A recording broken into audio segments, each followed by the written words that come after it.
പ്രദീപാണ്. ഞാൻ central government സർവീസിലാണ്. ഇതെൻ്റെ മോളാണ് ധ്വനി. അത് നഴ്സറിയിലാണ് ഞാൻ ചേർത്തിരിക്കുന്നത്, അവർ ലിറ്റിൽ ജെംസ്. കുറച്ച് മാസങ്ങളായുള്ളൂ. അപ്പോൾ നല്ലൊരു എക്സ്പീരിയൻസാണ് ഞങ്ങൾക്ക്. മോളെ ഓരോന്ന് എങ്ങനെയാണ് പെൻസിൽ പിടിക്കുന്നതും എങ്ങനെയാണ് ചിത്രങ്ങൾ ഡ്രോയിങ് ചെയ്യുന്നതും അതെല്ലാം ഇവർ പഠിപ്പിച്ച് തരുന്നുണ്ട്. മോൾക്ക് അതിൻ്റേതായ ചെറിയ മാറ്റങ്ങൾ നമ്മൾ കാണുന്നുണ്ട്. ഒരു എക്സ്പീരിയൻസാണ്. അതുപോലെ ഇവിടെ സ്കൂളിലും അതുപോലെയാണ്. നമ്മൾ വീട്ടിലെങ്ങനെയാണോ മക്കളെ നോക്കുന്നത് അതുപോലെ വളരെ ശ്രദ്ധിച്ചാണ് അവർ നോക്കുന്നത്. അതൊരു ഞങ്ങൾക്കതൊരു സാറ്റിസ്ഫാക്ഷനാണ്. ഇങ്ങനൊരു നല്ല കെയർ കൊടുക്കുന്നുണ്ടല്ലോ എന്നുള്ളത്. ഹായ്, നമസ്കാരം. ഡ്രീം മീഡിയയിലേക്ക് സ്വാഗതം. ഇന്നത്തെ നമ്മളുടെ ഗസ്റ്റ് രജീഷയാണ്. രജീഷിൻ്റെ വിശേഷങ്ങൾ എന്തൊക്കെയാണെന്ന് ചോദിച്ചറിയാം. ഹായ് രജീഷ, എന്തുണ്ട് വിശേഷം? നന്നായിട്ടിരിക്കുന്നു. ഡേ കെയർ അല്ലേ? Day care, pre school. Okay. എന്താണ് ഇതിൻ്റെ പേര്, സ്ഥാപനത്തിൻ്റെ പേരെന്താ? എൻ്റെ സ്കൂളിൻ്റെ പേര് അവർ ലിറ്റിൽ ജെംസ് എന്നാണ് പേര്. അവർ ലിറ്റിൽ ജെംസ്. എന്താണ് അങ്ങനെ ഒരു പേര് സെലക്ട് ചെയ്യാൻ കാരണം എന്താ? അത് കൂടുതലും ജെംസ് ഗ്രൂപ്പ് ഭയങ്കര പോപ്പുലർ ആയിട്ടുണ്ട്. പിന്നെ അവരുടെ സ്കൂളിൻ്റെ സർവീസ്, ഞാൻ അബ്രോഡായിരുന്നു. അപ്പോൾ അവിടെ എല്ലാവരും പെട്ടെന്ന് റെക്കഗ്നൈസ് ചെയ്യണം, പെട്ടെന്ന് ഫേമസ് ആയിട്ടുള്ള, നമുക്ക് നല്ല ക്വാളിറ്റി ഓഫ് സർവീസ് കിട്ടുന്ന കൊടുക്കാൻ പറ്റുന്നുണ്ട് അല്ലേ? അല്ല നമ്മളത് എക്സ്പീരിയൻസ് ഉണ്ട്. പക്ഷെ അതുകൊണ്ട് നമുക്ക് അങ്ങനെ ഒരു പേര് നമ്മൾ സെലക്ട് ചെയ്തത്. കാരണം അവിടെ നിന്ന് കിട്ടിയ ഒരു ഫീഡ്ബാക്കും എല്ലാം നമുക്ക് നല്ല പോസിറ്റീവായിരുന്നു. ഓക്കെ. അപ്പം അങ്ങനെ മോൻ പഠിച്ചിരുന്ന സമയത്ത് അങ്ങനെ ഒരു ഗ്രൂപ്പ് ഓഫ് ഇൻസ്റ്റിറ്റ്യൂഷനിലാണ് നമ്മൾ കൂടുതലാക്കിയിരുന്നത്. അപ്പം അവിടെ നിന്ന് കിട്ടുന്ന ഒരു സർവീസ് ഉണ്ടല്ലോ, അപ്പം നമുക്കതിലൊരു ഇൻസ്പയർ ആയി. നമുക്ക് അങ്ങനെയൊക്കെ ചെയ്യാലോ എന്നിങ്ങനെ അതല്ലേ, അങ്ങനെയാണ് ഒരു ഇപ്പം ഈ ഒരു പ്രസ്ഥാനം സ്റ്റാർട്ട് ചെയ്തിട്ട് എത്ര നാളായി, എത്ര വർഷമായി? ഇപ്പം നമ്മൾ അഞ്ചാമത്തെ വർഷമാണ്. എന്താണ് ഈ ഒരു ഫീൽഡിലേക്ക് വരാനുള്ള ഒരു സാഹചര്യം? ഞാൻ ആക്ച്വലി ബൈ പ്രൊഫഷൻ ടീച്ചറാണ്. അപ്പോൾ എനിക്ക് ടീച്ചിങ്, കുട്ടികളായിട്ടുള്ള ഇൻട്രാക്ഷൻ, അതൊക്കെയാണ് കൂടുതൽ താല്പര്യം. അതാണ് കൂടുതൽ എനിക്ക് ഇഷ്ടം. അപ്പോൾ ഞാൻ ഹസ്ബൻഡിൻ്റെ അടുത്ത് ഇത് അവതരിപ്പിച്ച്, അപ്പോൾ ഞങ്ങൾ ആക്ച്വലി ദുബായിലായിരുന്നു സെറ്റിൽ ചെയ്തത്. അപ്പോൾ കൊറോണയുടെ ഇഷ്യൂസ് അറിയാമല്ലോ, എല്ലാവരെയും പോലെ അഫക്റ്റ് ചെയ്ത് കഴിഞ്ഞപ്പോഴേക്കും ഞാനും മോനും അവിടെയാണ് പഠിച്ചിരുന്നത്, ദുബായിൽ. അപ്പോൾ ഞങ്ങൾ ഇങ്ങോട്ട് ഷിഫ്റ്റ് ചെയ്തു.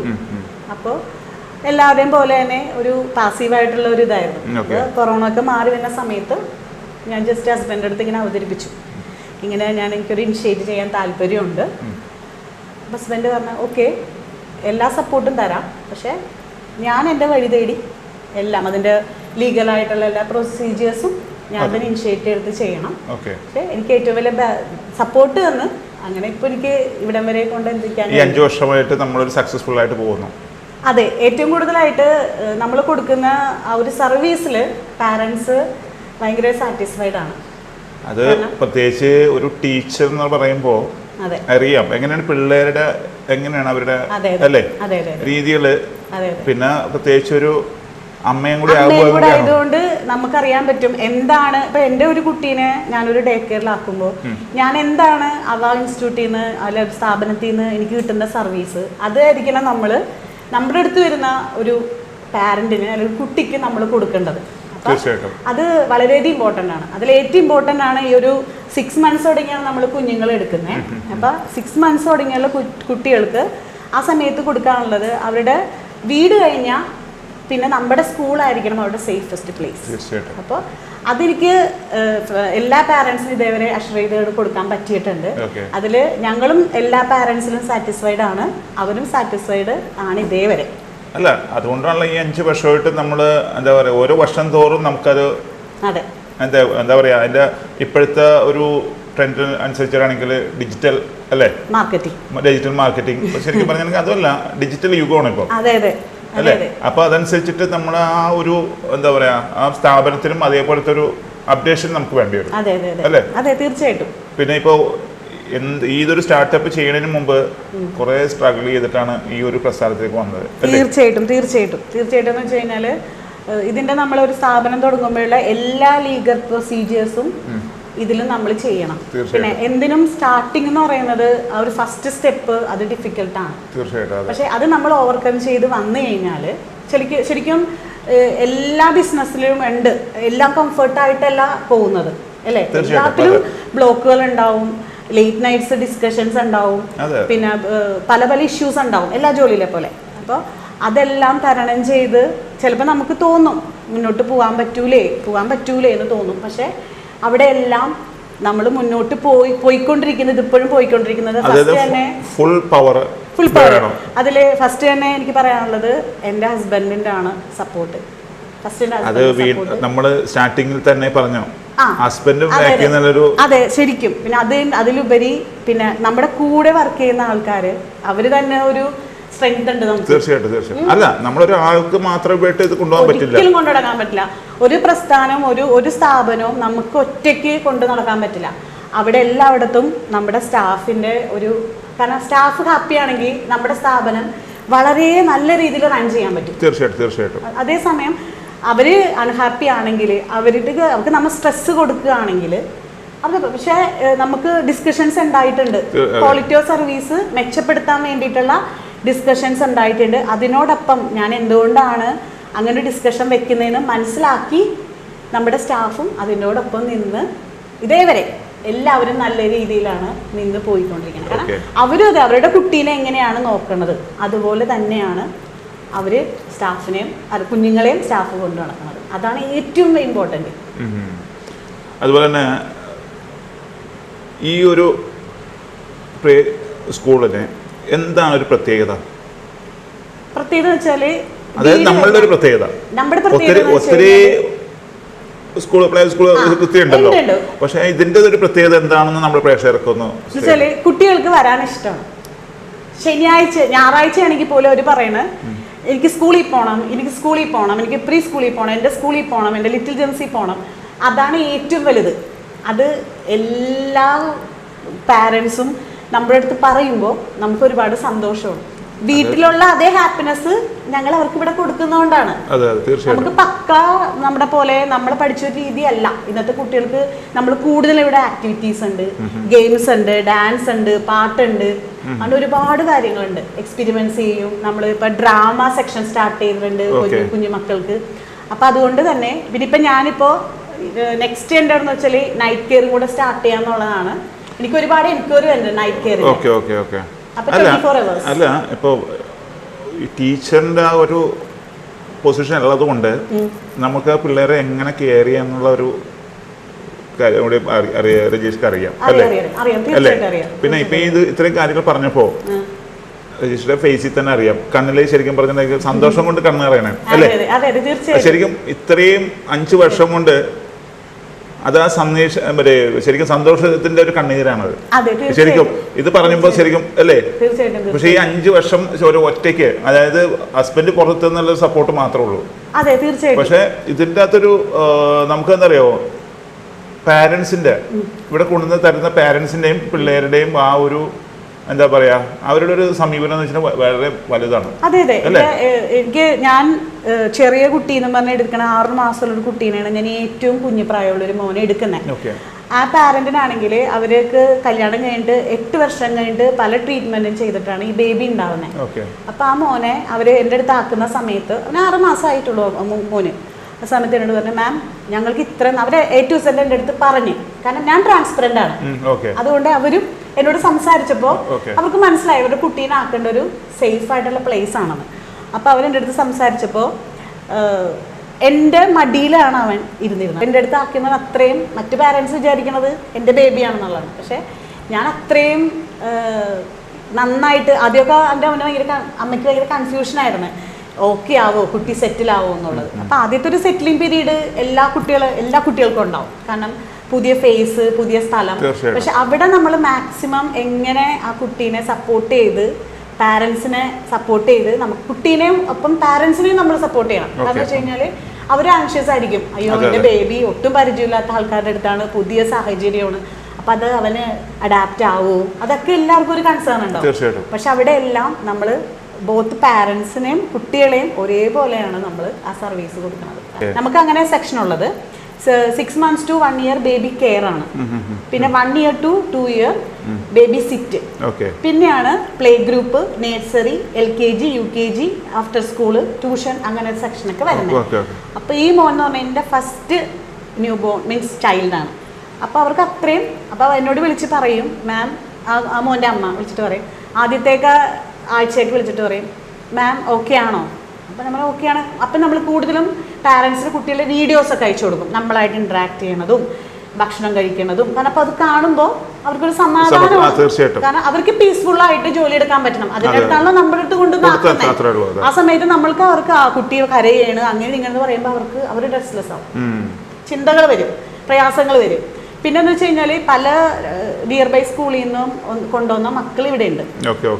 അങ്ങനെ കുറച്ച് ഫീഡ്ബാക്കും കൂടെ നമ്മൾക്കുണ്ട്. നമ്മളത് ഓക്കെ ആയി. പിന്നെ ഏറ്റവും കൂടുതൽ വെച്ചാൽ ഇവിടെ പിള്ളേർക്ക് നമ്മൾ ഏറ്റവും ഞാൻ മനസ്സിലാക്കിയെന്ന് കഴിഞ്ഞാൽ സ്പീച്ച് ഡേയിലുള്ള പിള്ളേരൊക്കെ പെട്ടെന്ന് റെഡി ആവുന്നുണ്ട്. അതിവിടെ സ്റ്റാഫ് ആണെങ്കിലും അവരിങ്ങനെ എൻകറേജ് ചെയ്യും.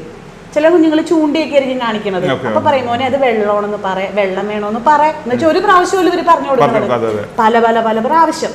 നമുക്ക് ഏറ്റവും വേണ്ട പേഷ്യൻസ് ആണ് ഈ ഒരു ജോലിക്ക്. ഇപ്പൊ നമ്മൾ 5 വർഷമായിട്ട് നമ്മൾ ഈ ഒരു സ്ഥാപനം സക്സസ്ഫുൾ ആയിട്ട് പോകുന്നു. എത്രത്തോളമാണ് നമ്മുടെ പാരൻസിന്റെ സപ്പോർട്ട്? എന്നെ സംബന്ധിച്ചിടത്തോളം പാരൻസ് എന്ന് പറയുന്നത് എല്ലാവരും നല്ല ഫ്രണ്ട്ലി ആയിട്ടുള്ള പാരൻസ് ആണ്. അവർ നമ്മൾ എന്തെങ്കിലും കുട്ടികളുടെ എന്തെങ്കിലും ഇമ്പ്രൂവ് ചെയ്യണം, എന്തെങ്കിലും കാര്യം വീട്ടിൽ ഇമ്പ്രൂവ് ചെയ്യണമെന്ന് നമ്മൾ പറയുമല്ലോ, അതെല്ലാം അവർ കറക്റ്റായിട്ട് നമുക്ക് സപ്പോർട്ട് ചെയ്യുന്നുണ്ട്. അത് വളരെ ഇമ്പോർട്ടൻ്റ് ആണ്. അതേപോലെ തന്നെ ചില പാരൻസ് നമ്മുടെ അടുത്ത് പറയുന്ന കാര്യം എന്ന് വെച്ച് കഴിഞ്ഞാൽ അവർക്ക് ടെൻഷൻ ഫ്രീ ആയിട്ട് കാര്യങ്ങൾ തുറന്ന് പറയാം. ഞാൻ എൻ്റെ ഹസ്ബൻഡിനോട് പറഞ്ഞേ എനിക്കൊരു ചേച്ചീനോട് സംസാരിക്കുന്ന പോലെ മാമിനോട് സംസാരിക്കാം. അതായത് നമ്മൾ എന്ത് കാര്യമുണ്ടെങ്കിലും ഷെയർ ചെയ്യാനായിട്ട് ഒരു നല്ലൊരു സുഹൃത്ത്. ഇപ്പൊ എന്നെ ഫോണിൽ വിളിക്കുമ്പോൾ ആദ്യം മാമിനെ വിളിക്കും, പിന്നെ ഞങ്ങൾ സംസാരിച്ച് വരുമ്പോൾ ആ ചേച്ചി നമ്മൾ ലോക്കലായിട്ട് സംസാരിക്കുന്ന പോലെ. അപ്പൊ അയ്യോ സോറി ഏട്ടാ മാം എന്ന് പറയും. ഞാൻ പറയും കുഴപ്പമില്ല, എനിക്ക് അതാണ് താല്പര്യം, എനിക്ക് അത് ഇഷ്ടമാണ്. ഒരു ടീച്ചറാണ്, ഒരു സ്കൂളിൽ ടീച്ചിങ് കഴിഞ്ഞ് പോന്നാ പോരെ, അതല്ലേ കുറച്ചുകൂടി ബെറ്റർ. പക്ഷേ നമ്മൾ പറയില്ലേ വേൾഡ് എന്താണെന്ന് മനസ്സിലാക്കണമെങ്കിൽ നമ്മൾ ഇങ്ങനെയൊക്കെ ചെയ്യണം, സ്വന്തമായിട്ട് എന്തെങ്കിലുമൊക്കെ ചെയ്യണം. കാരണം ഞാൻ വളരെ ഓർത്തഡോക്സ് ആയിട്ട് ജീവിച്ചിരുന്ന ഒരാളാണ്. ഞാൻ അവിടെ നിന്ന് ഈ എറണാകുളം പട്ടണത്തിലേക്ക് മീൻസ് വന്നപ്പോൾ, പ്രത്യേകിച്ച് വൈറ്റില എന്ന് പറയുന്ന ഒരു കോർപ്പറേറ്റിലേക്ക് വന്നപ്പോൾ ശരിക്കും പറഞ്ഞു കഴിഞ്ഞാൽ ഒരാളോട് സംസാരിക്കാനുള്ള ഇതും കൂടി എനിക്ക് ഉണ്ടായിരുന്നില്ല, പവറും കൂടെ ഉണ്ടായിരുന്നില്ല. കാരണം അങ്ങനെ ജീവിച്ചോളുന്നൊരു ചുറ്റുപാടായതുകൊണ്ട്. പക്ഷേ അവിടെ നിന്നെല്ലാം ഞാനിപ്പോൾ ഇവിടെ വന്ന് സാറിനോട് സംസാരിക്കുന്നുണ്ടെങ്കിൽ അതെല്ലാം എനിക്ക് തന്നത് ഈ വീട്ടിൽ വന്ന് ആ ബാക്ക്ഗ്രൗണ്ട്.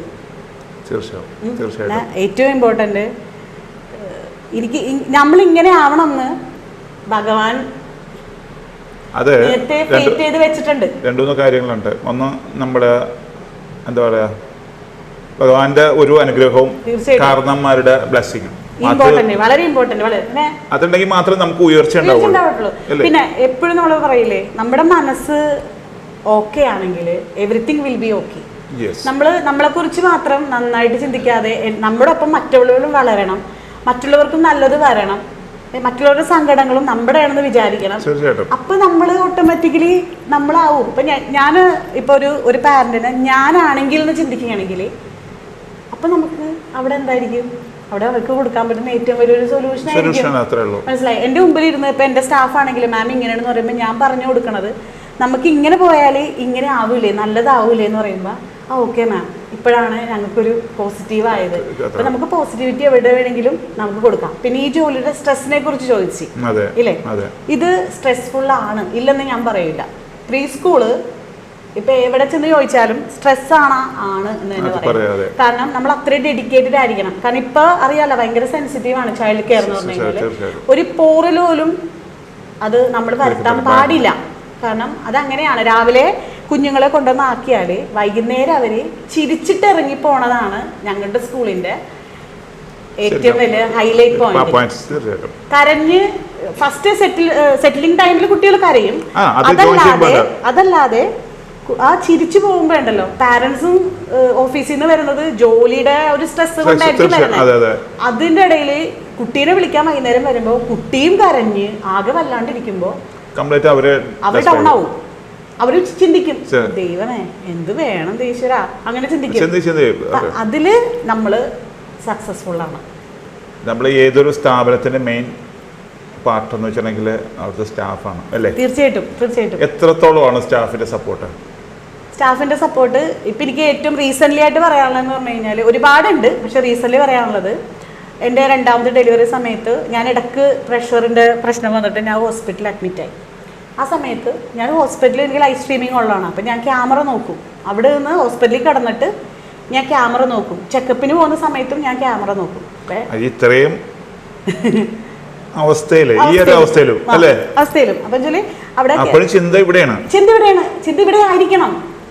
അല്ല അതൊരു ക്വാളിറ്റി തന്നെയാണ്. അത് ആയിരിക്കണം. എന്ന് വെച്ചാൽ എൻ്റെ സിസ്റ്ററാണ് എന്നെ കൂടെ വന്നിരുന്നത്. അപ്പോൾ അവള് ഞാനവിടെ ഇരിക്കുമല്ലോ, ഇരിക്കുമ്പോൾ ഞാൻ എൻ്റെ വയറ്റിലായിരിക്കും ചിലപ്പോൾ മൊബൈൽ ഫോൺ വെക്കുന്നത്, കാരണം വയറ് ഉള്ളതുകൊണ്ട്. അപ്പോൾ അവള് പറയും ഇതൊന്ന് അടച്ച് വെക്ക്, ഡോക്ടർ അടുത്ത് നമ്മളാ കയറേണ്ടത്. പക്ഷേ എനിക്ക് ആ സെക്കൻഡിലും എന്താണ് എൻ്റെ സ്കൂളിൽ നടക്കുന്നത്, എല്ലാ കുട്ടികളും സേഫ് അല്ലേ, എൻ്റെ സ്റ്റാഫ് സേഫ് അല്ലേ, എൻ്റെ സ്കൂള് സേഫ് അല്ലേ, എൻ്റെ സ്കൂളിൻ്റെ സറൗണ്ടിങ്സ് സേഫ് അല്ലേ.